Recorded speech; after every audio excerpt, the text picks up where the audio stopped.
What's going on, everyone? Welcome back. Today we have got our Week 11 fantasy running back starts and sits for every single matchup. So make sure to tune in. If you guys enjoy, hit that like button, subscribe. Also, give us a follow on Twitter at AllDayPigskin to continue interacting with us as the week progresses. Shooting us your questions there. We'll make sure to answer them. And then also check us out online at alldaypigskin.com. Sign up for our free newsletter to get access to exclusive content. All the details in the description. But for now, let's get right into it. Before getting into our breakdowns, I want to give you guys a quick word from our sponsors at Overlay Fantasy Sports, who are taking DFS to a whole nother level. And I specifically want to highlight their matchup shop function, which is an absolute blast. In fact, we've been using it since the start of the NFL season because, let's face it, betting on the same old Team A versus Team B can get a little bit stale, a little bit boring. Well, that's not even close to being the case with the matchup shop of Overlay Fantasy, as it allows you to bet on individual player matchups, and it's super simple. Just pick whichever player you think will have the higher fantasy performance. And just like a regular bet would work, check out the spreads, do your research, and then win some money. You can bet on pretty much any single sport that you want, whether it's NFL, golf, MLB, etc. All those options are there. And again, super simple. Pretty much for any single NFL game coming up, you've got a bunch of different matchups that are always updated and added to. So if it's something as simple as just putting a single submission, you can do that. But guess what? If you want to get a parlay going and double up some of those winnings, you can do that as well. So take advantage of this. All of that homework you're doing for your fantasy lineups, let's have that translate to some big time winnings for your wallet as well. So do yourself a favor and check out Overlay Fantasy's matchup shop now. Our first game of the week, we have got the Arizona Cardinals at the Seattle Seahawks. As far as running backs are concerned here, let's begin with the Cardinals, and we will start Kenyon Drake and Chase Edmonds.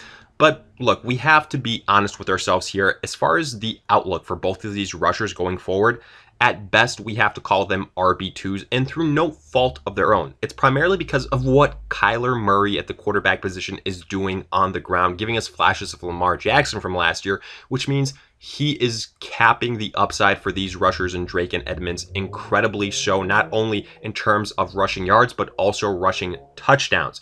And to be fair, Kenyon Drake did just return and did have a 100-yard effort and should see some opportunities versus the Seattle Seahawks in what should be a high-scoring affair.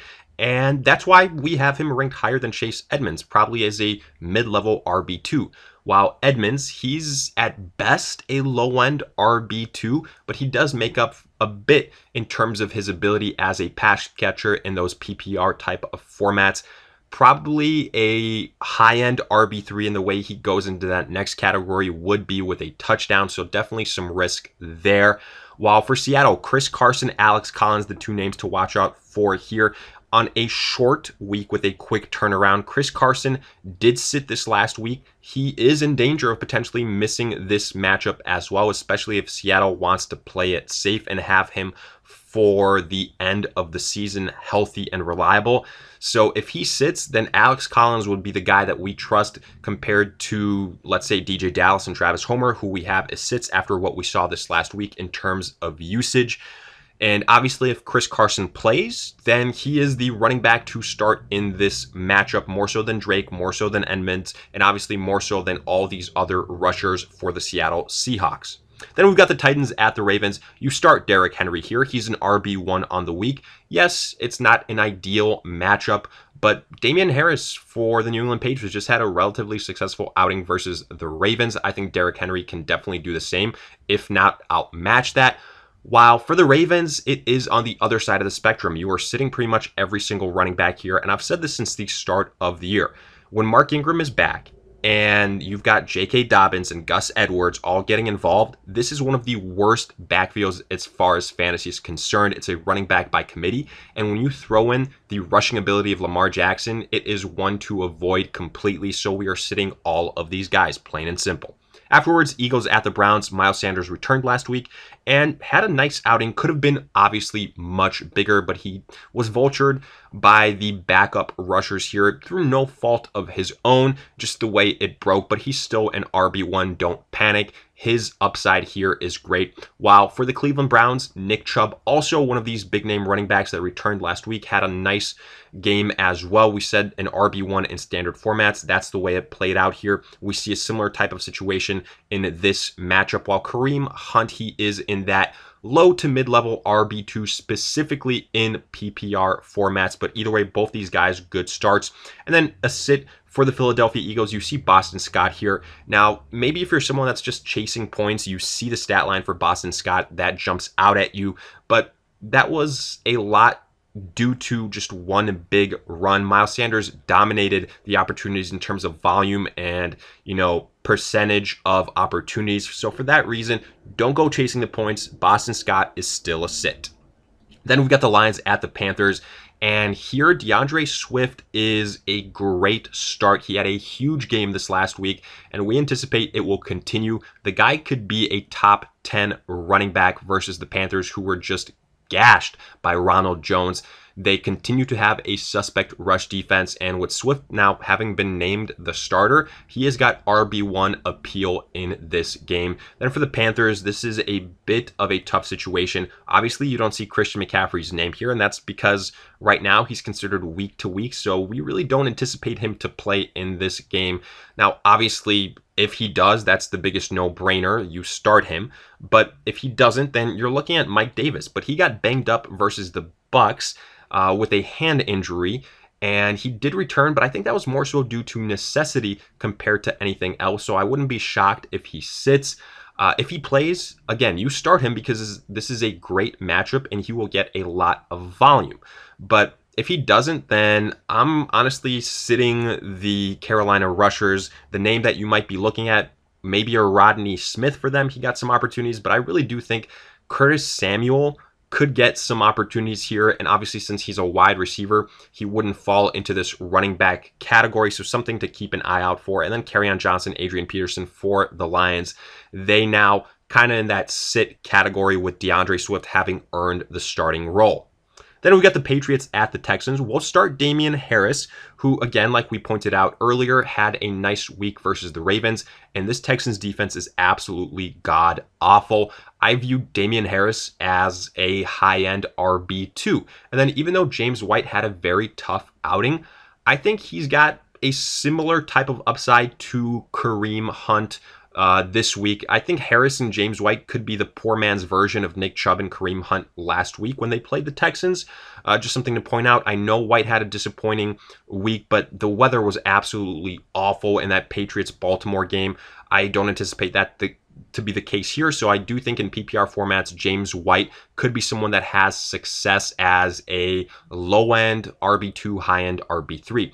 Then for the Texans, Duke Johnson. Yes, it wasn't pretty, but he did get the volume. We know David Johnson will continue to miss some time. Now, to be fair, he's not the running back that we're the most excited about in this matchup for. That would be Damian Harris.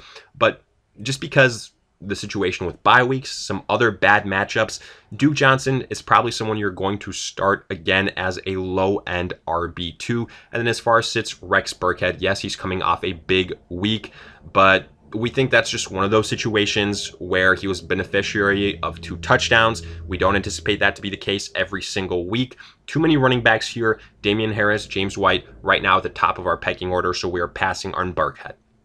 Following this, we've got the Steelers at the Jaguars. And this is pretty simple. You start James Conner and you start James Robinson. But let's elaborate a little bit. Now, I'm going to say this with James Conner, the concern is starting to build a little bit because he's had a couple good matchups and just hasn't produced. It's been those pass catchers for the Steelers, and maybe now James Conner just has to be viewed as an RB2 moving forward. However, if there was ever a game to break out in, it would be versus the Jaguars. Very bad defense in general, so I do like the upside here more so than for James Robinson, who, to be fair, has been the more consistent running back, but this is an absolutely awful matchup. So you're going to start James Robinson just because he's been so great for you, but you have to view him here, I would say, at best, especially since this could turn into a blowout, is probably a low to mid-level RB2 on the week. Following this, we got the Bengals at Washington, and pretty simple. If Joe Mixon starts, then you play him. but there's some concerns that he might sit again. If that's the case, then you go with Giovanni Bernard. And yes, some people might be concerned that Bernard struggled versus the Steelers, but with the Bengals down early and down big, they had to abandon the rush, so we're not all that worried about that. And Washington did give up a lot of yardage versus DeAndre Swift and the Lions, so obviously their defense, even though it's good, not quite on the level as the Pittsburgh Steelers. And then for Washington, Antonio Gibson, J.D. McKissic, you start both of these guys. They have the higher upside here. Gibson is that pure rusher. McKissic, definitely a PPR-suited guy because you're going to get the majority of your points in terms of what he does as a pass catcher. He belongs in that low-end RB2 category as far as PPR is concerned. Then Falcons at the Saints. You'll start Todd Gurley because obviously you know that he'll get the volume. He's had a lot of red zone success, but the guy that you feel a lot more confident here, Alvin Kamara, to nobody's surprise. This is a great matchup for him versus a very easy suspect Falcons defense. He's going to be an RB1 on the week. Now, a lot of people probably going to be concerned with Drew Brees being out for the Saints for several weeks, but Kamara is the best weapon that the Saints have, and I don't think they're going to go away from that. In fact, in order to limit some mistakes from Jameis Winston, who is the presumed starter moving forward, well, I think that the Saints might rely even more so on their rushing attack in Alvin Kamara. So for that reason, we still love Alvin Kamara. And as far as our sits, Latavius Murray, yes, he had more rushing success in terms of yardage than Alvin Kamara this last week. But again, I think with Drew Brees out, it will be the Alvin Kamara show. Let's not get cute here. Latavius Murray as a sit. Next, Dolphins at the Broncos. And really only one side of the matchup that we want to start here. Either Matt Breida, if he plays, but he's been struggling with an injury these last few weeks. So if he doesn't, then it's Salvon Ahmed for the Dolphins, who had a relatively nice outing, and he would probably be, considering the matchup, a high-end RB2 just because the competition around him not all that great, so the usage will be there. Then for Denver, Melvin Gordon, Phillip Lindsay, another crowded backfield. When both these guys are healthy, it's a running back by committee, and we continue to say you should sit these guys. The upside just not there. They're way, way, way too touchdown dependent, and this Dolphins defense, the way it's been playing as of late, we do not like the matchup. Next, Jets at the Chargers. Really only one name to point out here. It's, peak 2020, but Kalen Ballage. With those injuries for the Chargers, Ballage has gotten his opportunity. He had a relatively nice performance this last week, and versus an atrocious Jets defense, he actually has low-end RB1 upside, which is crazy, but take advantage of it while you can before Austin Eckler returns. Then for the Jets, we're sitting Frank Gore, we're sitting LaMichael Pirine. This is going to be a situation when Sam Darnold is not expected to play. The Jets offense takes a hit, and we think this could potentially be a blowout, so we're fading both Gore and Pirine. Then Packers at the Colts. Will start Aaron Jones. Yes, this Colts defense is a good unit, but Aaron Jones is still a RB1 for the rest of the year. He could have had a better outing versus the Jaguars, but don't lose faith in him. He is still a stud. Then for the Colts, yes, this might sound egregious, but Jonathan Taylor is a start. And that's because of the defense he is facing here. We just saw what James Robinson did versus the Packers, and Jonathan Taylor can have a similar type of opportunity. I realize that he was overshadowed by Nyheim Hines and that a lot of people are frustrated in him, but this is the type of matchup where Taylor is going to be the better option to run it down in between the tackles. Hines just doesn't have that upside, and just looking at the game film, Taylor looked better than Jordan Wilkins at certain points in time versus the Tennessee Titans last week. So this could potentially be the last time you take a chance on Jonathan Taylor. So do it while you can. And I'd say a low-end RB2 on the week just because there is some risk considering the backfield here. And obviously that means Wilkins and Nyheim Hines are sits just because of the inconsistencies with both of them. Then Cowboys at the Vikings. Relatively simple. You start both of these rushers, Ezekiel Elliott and Dalvin Cook. Andy Dalton probably going to return here, And we'll see whether that's a boost for this offense or not. But this is a great matchup versus this Vikings defense to start Ezekiel Elliott, and could potentially be the game that people have been hoping for in terms of a bounce back for him. I view him as a high-end RB2, while for the Vikings, a great matchup for them as well versus this atrocious Cowboys defense. Dalvin Cook should have a great outing, potentially a bounce back compared to his game versus the Chicago Bears. Then Chiefs at Raiders. We'll start Clyde Edwards-Helaire, but again, we should say after the addition of Le'Veon Bell, Clyde Edwards-Helaire, the ceiling just not quite there, the volume not quite there. He should be viewed as a low-end to mid-level RB2 at best, and he will definitely be touchdown dependent. We would much rather start Josh Jacobs here, and we're not saying that this will be as close as the first outing between these two teams where Josh Jacobs had a relatively good performance, but he is still the preferred option. He will get the volume, he will get the red zone touches, so we feel a lot more confident in Jacobs. We see him as a low-end RB1. Then as far as our sits, Le'Veon Bell, yes, he's a big name, but he's not getting the opportunities, he's not getting the usage, and for that reason, he is a sit. And then also, we do want to mention Devontae Booker because he got a lot of garbage time success this last week versus the Broncos, so a lot of people might be tempted to take a chance on him. And we just don't think that the game here versus the Chiefs is going to be a situation where the Raiders are blowing them out, where they're going to have the ability to go to Devontae Booker. So due to that, he is a sit. Then Rams at Bucks. The only rusher here that we really want to start is Ronald Jones. We said it last week. In terms of pure rushers, Ronald Jones has that role, and he proved why versus the Carolina Panthers. He had that success, and this is a tough matchup versus the Rams, but we view him as a mid-level, low-end RB2 here, while the other running backs, we would rather fade them, both Henderson, Brown, and Akers. Again, this is a running back by committee, going to be touchdown dependent, tough Bucks defense, so no thank you. And then finally, Leonard Fournette. Like we said before, he is more so a pass-catching running back, the way Ronald Jones is getting rushing opportunity, and with all those pass catchers, Fournette is a fade.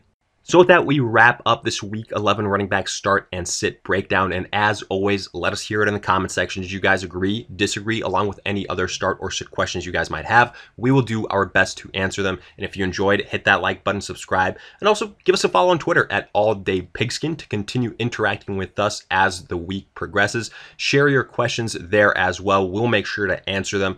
And lastly, check us out online at alldaypigskin.com. Sign up for our free newsletter, get access to exclusive content, all those details in the description. But for now, we'll see you guys in future videos.